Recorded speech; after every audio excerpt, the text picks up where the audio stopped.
Não é errado perguntar por quê. Aqui está Nancy DeMoss Wogmuth. Mas você está perguntando com aquela inquietação e aquela exigência que dizem: Deus, se o Senhor não me explicar, eu não vou te amar, não vou confiar em ti, não vou te obedecer? Ou você está perguntando com um coração que busca e diz: Deus, eu quero conhecer mais de ti, quero conhecer mais dos teus caminhos, quero aprender tudo o que o Senhor quiser me mostrar através disso. Mas se eu tiver que viver com mistérios e perguntas sem respostas pelo resto da minha vida, ainda assim confiarei em ti.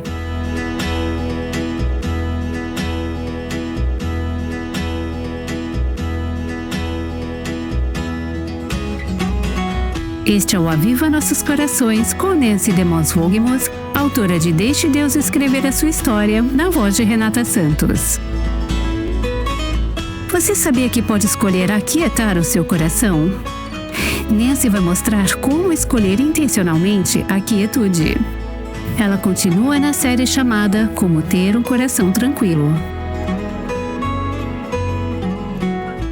Nestes dias, quero convidar você a meditar comigo no Salmo 131, a internalizá-lo, torná-lo parte do seu modo de pensar, parte da sua maneira de reagir. São apenas 3 versículos curtos, mas que riqueza eles contêm! Estamos examinando esses versículos para aprender como ter e como manter um coração tranquilo. Deixe-me ler a passagem. Salmo 131, começando no versículo 1. Senhor, não é soberbo o meu coração, nem altivo o meu olhar. Não ando à procura de grandes coisas, nem de coisas maravilhosas demais para mim. Pelo contrário, fiz calar e sossegar a minha alma, como a criança desmamada se aquieta nos braços de sua mãe. Como essa criança é a minha alma para comigo. Espera, ó Israel, no Senhor, desde agora e para sempre. Estamos observando a segunda metade do versículo 1, e esta é uma frase que se tornou parte da minha vida. É maravilhosa, e volto a ela repetidas vezes. Não ando à procura de grandes coisas, nem de coisas maravilhosas demais para mim. Hoje quero que vejamos um exemplo do Antigo Testamento de alguém que aprendeu da forma difícil a não se ocupar com grandes questões ou com coisas elevadas demais para si. É o personagem do Antigo Testamento, Jó. Você conhece a história, então não preciso dar muito contexto. Sabemos que ele foi um homem que suportou um sofrimento imenso, a perda de seus bens, de sua família, de sua saúde. E quando todas essas catástrofes atingiram a vida de Jó, sua primeira reação, como lemos nos primeiros capítulos de Jó, foi ter um coração calmo e confiante. É um exemplo incrível. Ele disse: O Senhor deu, o Senhor tirou, bendito seja o nome do Senhor. E em tudo isso, as Escrituras dizem, nesses primeiros dias, Jó não pecou com seus lábios. Ele não acusou falsamente a Deus. Ele disse: receberemos de Deus apenas o bem? Não receberemos também o mal? Deus é Deus. Ele pode fazer o que quiser. Esse é um coração tranquilo. Esse é um coração confiante. É o que vemos em Jó no início do seu sofrimento. Mas o desafio nem sempre está nos primeiros momentos da dor. Tenho um amigo cujo pai faleceu de repente na semana passada e perguntei a ele: como está sua mãe? E ele respondeu: por enquanto ela está bem, está sendo sustentada. A família, os amigos. É uma crise, uma emergência. A adrenalina entra em ação. Ela está bem. A verdadeira prova é como você vai estar a longo prazo. Como você reage quando o sofrimento não termina? Como você reage quando seu cônjuge não volta? Como você reage quando há uma dor crônica, um sofrimento contínuo ou problemas que não passam? à medida que Jó mergulha nesse sofrimento e ele se prolonga, ele começa a tentar entender os propósitos de Deus para a sua dor e sofrimento. Enquanto conversa com seus chamados amigos, eles começam a despertar pensamentos ansiosos dentro dele, e Jó acaba em meio a uma grande inquietação.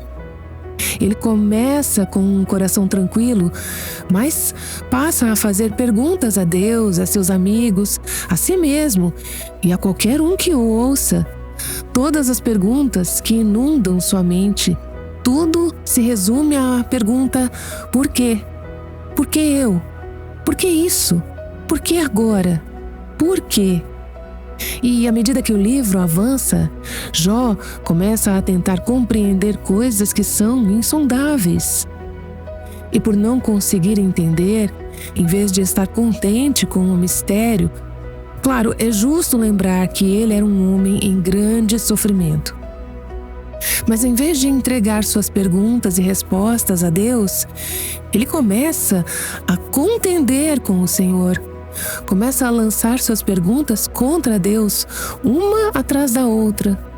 O frustrante é que Deus não está respondendo. Então, ele continua perguntando. Isso se estende por mais de 30 capítulos. Finalmente, chegamos ao capítulo 38, versículos de 1 a 3, e finalmente Deus responde a Jó. Então, do meio de um redemoinho, o Senhor respondeu a Jó e disse: Quem é este que obscurece os meus planos com palavras sem conhecimento? Cinja os lombos como homem, pois eu lhe farei perguntas e você me responderá. Então Deus responde às perguntas de Jó, dizendo: Jó, eu também tenho algumas perguntas. Agora, veja se você sabe as respostas. A partir do capítulo 38 em diante, Deus aplica a Jó um exame abrangente e é difícil. São 55 perguntas, uma atrás da outra. Enquanto eu li essas perguntas outro dia, imaginei aquelas máquinas de arremesso rápido de bolas em um campo de treino de beisebol, as bolas vindo sem parar, a não sei quantos quilômetros por hora, muito rápido. É como uma criancinha tentando rebater bolas a 130 quilômetros por hora. É impossível. As perguntas continuam vindo. Deus lança uma após outra. Jó, onde você estava quando coloquei os planetas em órbita? Onde estava quando lancei os fundamentos dos oceanos e da Terra? Jó, onde você estava quando eu acendi a luz? Jó, onde está você quando chega a escuridão? Ele começa a fazer várias perguntas sobre a natureza, sobre o universo físico e sobre as coisas que vemos todos os dias e tomamos como certas. Jó, você pode explicar a chuva? Pode explicar o granizo? Pode explicar como o sol funciona? Pode explicar o eclipse lunar que apareceu no céu ontem à noite? Jó, responda-me essas perguntas. E Jó fica sem palavras. Depois das primeiras 40 perguntas, quando chegamos a Jó, capítulo 40, versos 1 e 2, o Senhor diz a Jó: Será que alguém que usa de censuras poderá discutir com o Todo-Poderoso? Que responda a isso aquele que critica a Deus. É como se Jó estivesse sem fôlego. Nos versículos 3 a 5 do capítulo 40, Jó respondeu ao Senhor e disse: Então Jó respondeu ao Senhor e disse: Sou indigno. Que te responderia eu? Ponho a mão sobre a minha boca. Uma vez falei e não direi mais nada. Aliás, 2 vezes, porém não prosseguirei. Deus, o Senhor pode parar de lançar essas bolas da máquina? Mas Deus ainda não terminou. Ele tem mais algumas perguntas. Ele quer ter certeza de que Jó saiba quem é Deus e quem não é. Então ele começa a lançar novamente: Pois eu lhe farei perguntas e você me responderá. Será que você está querendo anular a minha justiça? Ou me condenará para se justificar? E agora vem mais 15 perguntas, uma após a outra, cada uma mais difícil do que a anterior, sobre o mundo criado, sobre animais que você e eu talvez nunca tenhamos ouvido falar e como eles funcionam. Deus quer que Jó veja que há tantas coisas que nem começamos a compreender. Não tente pensar que você pode entender o motivo do sofrimento. E finalmente chegamos à grande declaração de confissão e arrependimento em Jó 42, começando no versículo 1. Então Jó respondeu ao Senhor e disse: Bem sei que tudo podes e nenhum dos teus planos pode ser frustrado. Disseste, ó Deus, tu perguntaste: quem é este que, sem conhecimento, encobre os meus planos?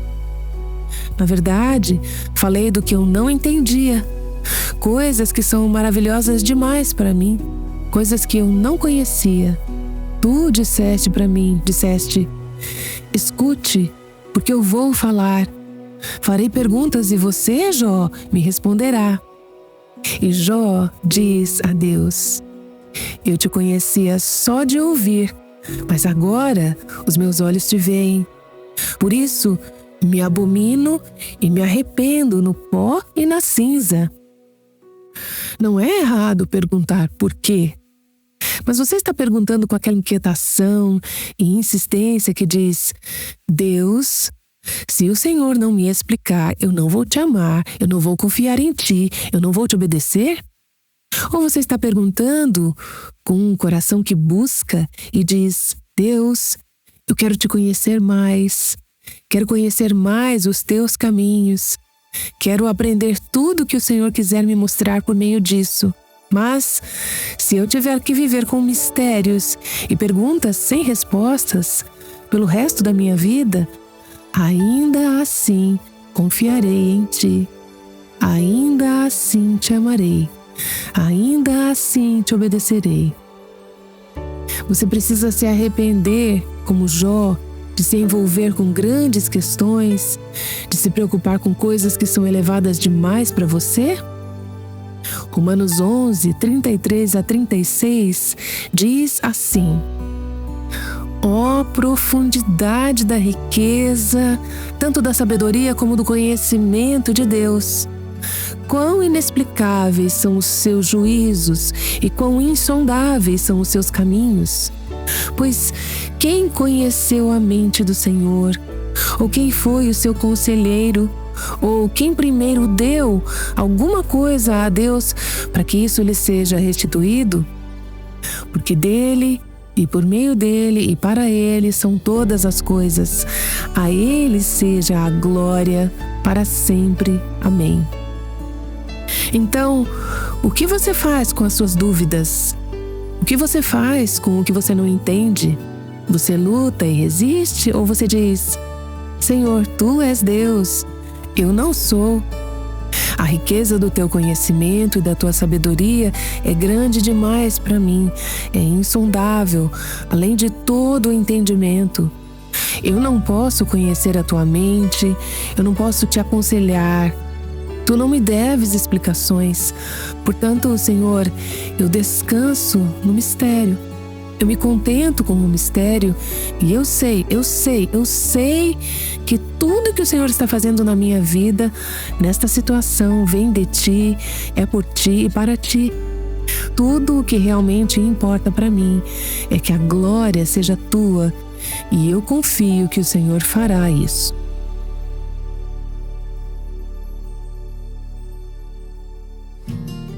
Nancy DeMoss Wolgemuth volta já já.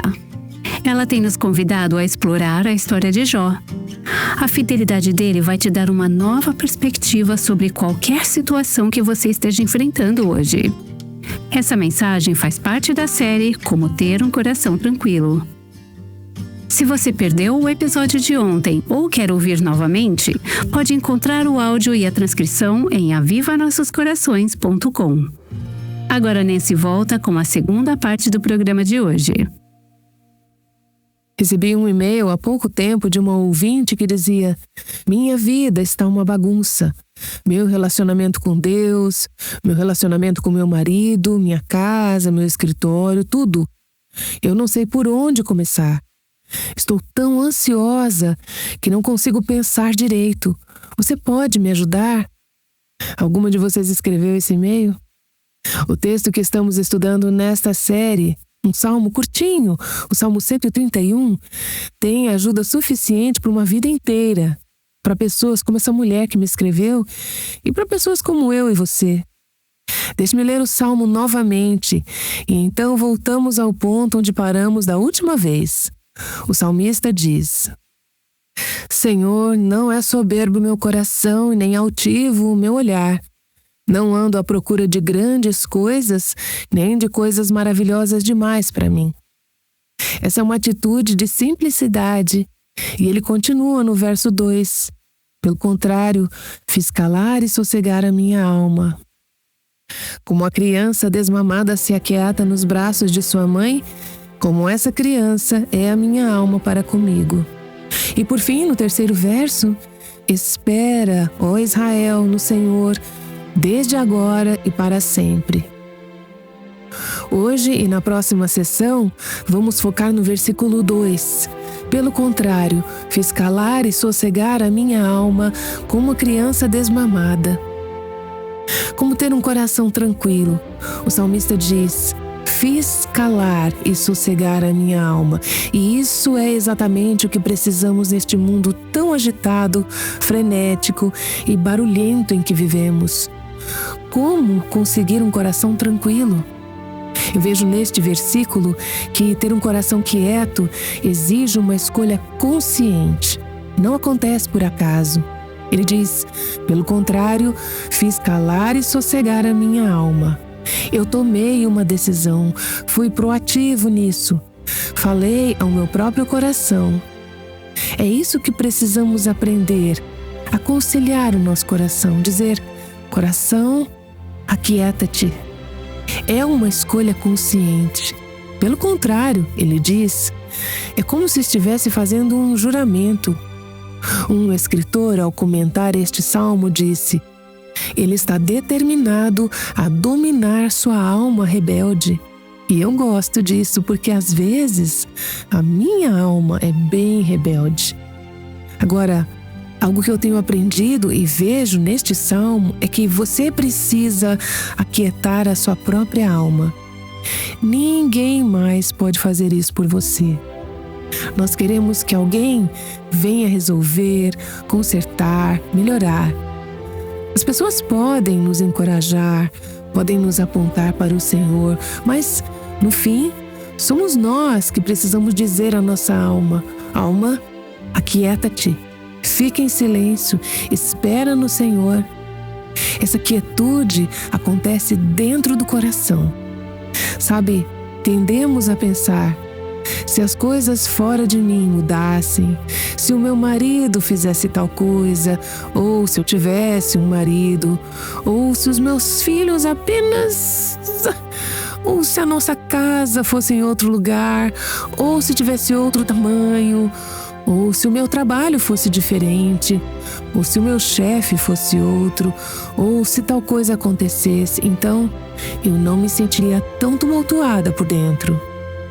Mas sabe de uma coisa?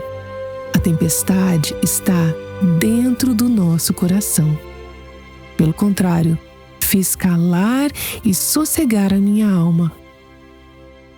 A mudança precisa acontecer de dentro para fora, porque eu aprendi que você pode mudar todos os tipos de circunstâncias na vida e ainda assim ter o coração em turbulência.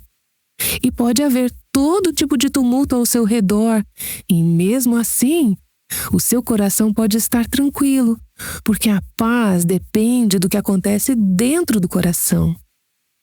Então, o que eu tenho que fazer com o meu próprio coração é dizer: aquieta-te, silêncio. Às vezes pensamos que não temos controle sobre o nosso próprio coração, que não conseguimos evitar o que sentimos ou pensamos. Precisamos conter nossa alma e assumi-la sob o controle do Espírito Santo, dizendo: alma, fica quieta. Mente, aquieta-te. Não deixa sua mente ir por aquele caminho.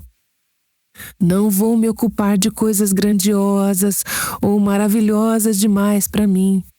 Ele diz: fiz calar e sossegar a minha alma como uma criança desmamada. Pense em um bebê que depende do leite da mãe, mas chega um momento, à medida que o bebê cresce e amadurece, em que precisa ser desmamado. E, como você sabe, se já desmamou uma criança, o desmame é um processo. Não acontece da noite para o dia. Não é fácil e às vezes envolve luta. Eu não posso viver sem isso, eu preciso do leite da mamãe.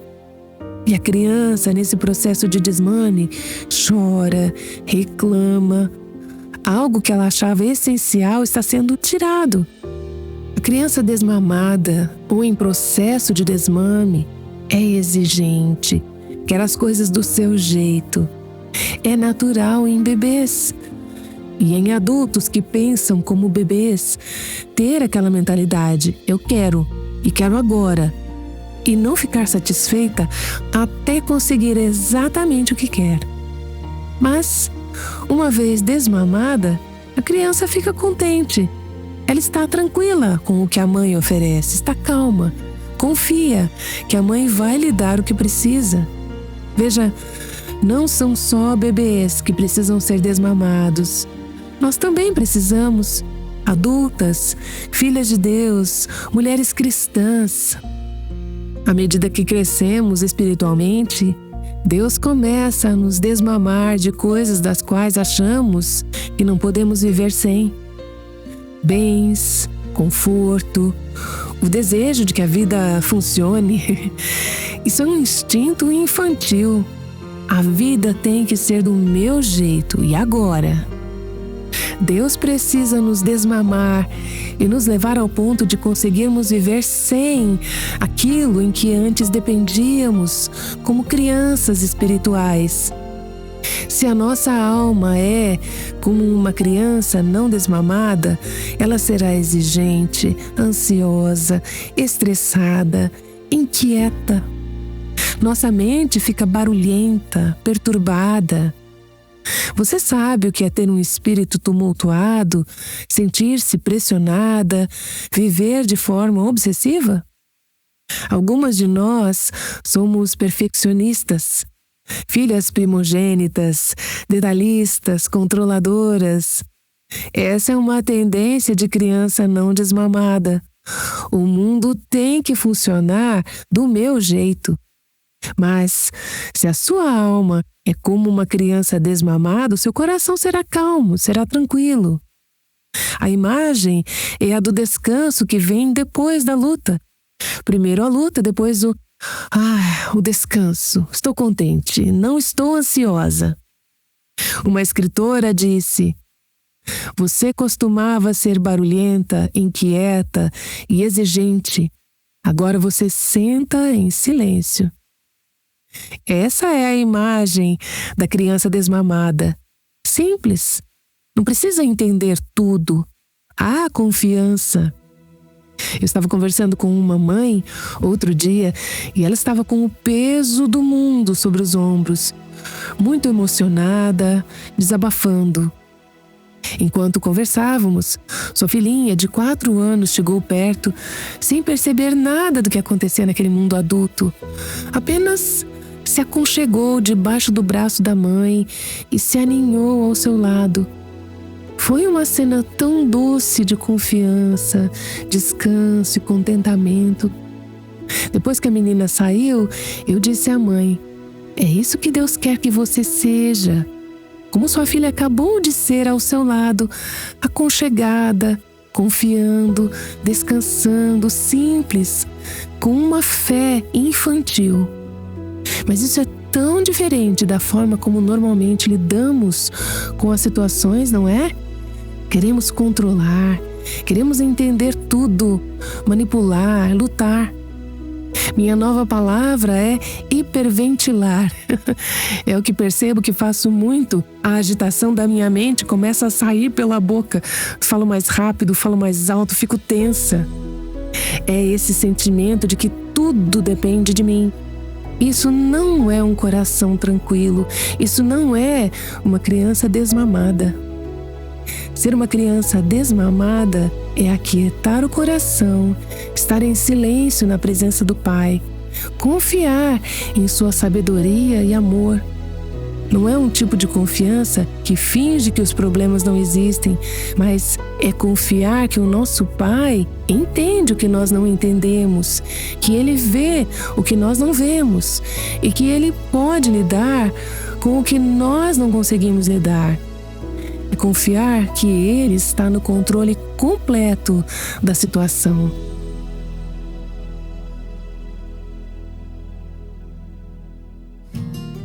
Eu não sei sobre você, mas eu precisei me lembrar muitas vezes de que Ele está no controle completo de cada provação, de cada circunstância. Nancy DeMoss Wogemuth tem nos mostrado como ter um coração tranquilo, não importa as circunstâncias. Eu imagino que você precise ouvir essa mensagem esta semana, tanto quanto eu. Isso acontece comigo, Raquel. Mesmo tendo gravado essa série há vários anos, eu me pego voltando a essa passagem nos últimos dias e lembrando ao meu coração que, em meio às tempestades, podemos descansar, sabendo que Ele não apenas é capaz de nos ajudar, mas também se importa conosco. Não estamos falando de fingir que as provações e lutas não existem. Elas existem sim. Mas estamos falando sobre aprender a confiar em nosso Pai Celestial no meio dessas provações e lutas. Sabe, Nancy, muitas pessoas têm passado pelo que eu chamo de tristeza sobre tristeza. Elas estão enfrentando as dificuldades normais da vida, coisas como correria, exaustão, incerteza sobre o futuro, mas também estão lidando com circunstâncias especialmente desafiadoras, além de tudo isso. Uma mulher nos escreveu dizendo: "Minha vida não tem sido fácil. Meus 3 filhos escolheram caminhos muito errados. Neste momento, estou criando meu neto de 11 anos.